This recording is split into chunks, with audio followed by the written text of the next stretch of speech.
आज सकाळपासून ना फक्त आराम केला आहे.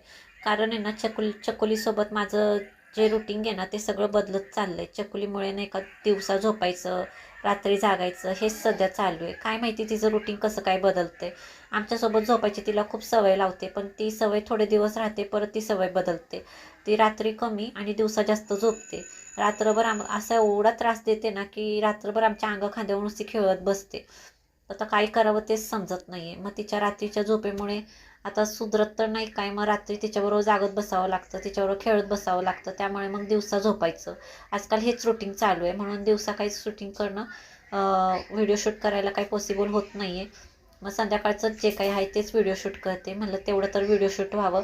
आता जे काम आहे माझं ते तर मला करायला पाहिजे ना. तर मग संध्याकाळचंच व्हिडिओ शूट केलं थोडंसं. आज सकाळी काही मी जास्त जेवायला बनवलं नव्हतं, कारण चकुलीचे बाबा घरात नव्हते. मग फक्त मी आणि चकुलीच होती. मग दोघांपुरती किती असं लागते, म्हणून मग खिचडी भातच केला होता खायला असा, थोडंसं मसाला घालून, जेवढं म्हणजे चकुली खाऊ शकेल तसं. तर तेच बनवलं होतं. मग दोघांनी खाल्लं आणि फक्त झोपा काढल्यात, बाकी काही कामं केली नाही. तसं जास्त काही कामं नव्हती, म्हणून मग आज निवांतच होते. जरा खरंच आराम करून घेतला, कारण की 2-3 दिवस झाले ना खूप जास्त माझी दगदग होते तिच्यामुळे. आणि मग मला डोकं वगैरे दुखते आणि आजकाल ना माझ्या डोळ्यांना सुद्धा खूप खाज उठायला लागली आहे, झोप होत नाही त्यामुळे. म्हणून आज खूप झोप काढून घेतली पहिले तर आता संध्याकाळी खरंच खूप छान फ्रेश वाटते. डोक्याला चपचपीत तेल लावून घेतलं आणि मग स्वयंपाकाला सुरुवात केली. आता भाजीसाठी तरी घरात काही नव्हतं, म्हणून मग विचार केला तर मुगाची डाळ आणि बटाटा असं मी ग्रेव्ही बनवेल असं विचार केला. मग आता तेच बनवायला चालू केलं होतं. तर मी कुकरमध्येच बनवलं ते. तर थोडंसं असं गरगट भाजी करणार होती, त्याची गरगट भाजी खूप छान लागते. तर मग तशा पद्धतीनेच बनवलेले.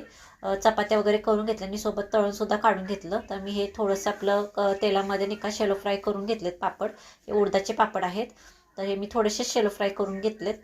डायरेक्ट गॅसवर भाजायचे नाही, म्हणून मग आता तव्यावरच थोडेसे शेलो फ्राय करून घेतलेत त्याला. तर म्हणलं आता एवढं झाल्यावर ना काहीतरी खीर पण बनवून घेते, कारण की खूप दिवस झाले ना गोड खायची खूप इच्छा झाली आहे माझी. तर हे माझ्याकडं ना शेवया खीरचं ना प्रेमिक्स होतं.